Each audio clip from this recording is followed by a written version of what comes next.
Julius Malema has won, hasn't he? No matter what happens on Monday, Julius Malema has won. He has commanded the media, the national agenda for days, and that will continue. I've been watching on television news conferences given by Becky Cele, by the Minister of Justice, Ronald Lamola, by the Minister of Defense, Cyril Ramaphosa, coming in and saying, we will not allow. The DA nationally, the DA and the city are approaching the courts. Whatever happens on Monday, he wins. If there is a significant stay away, and there are huge numbers of people in EFF paraphernalia and not who join in the marches, which are happening from secret locations, then he goes, you see, the power that we have, we shut down the country.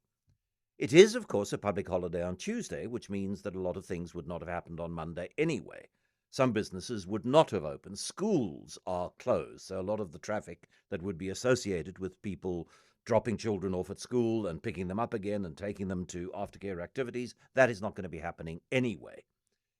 And if there is only a relatively small turnout and quite a lot of businesses operate, then he starts to talk about the militaristic state and how people who absolutely support the EFF and its aims in doing this march have been frightened away by a heavy-handed state.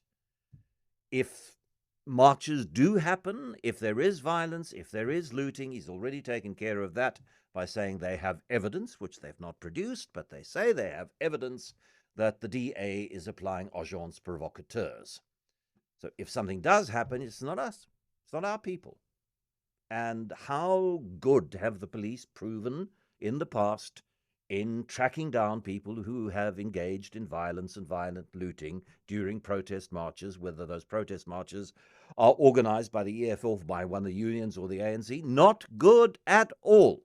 So the chances of anybody being caught and there being testimony in court that the person was a member of the EFF and was acting on the instructions of the EFF have kind of safeguarded themselves against that, because it's extremely unlikely that there are going to be any prosecution should there be any violence.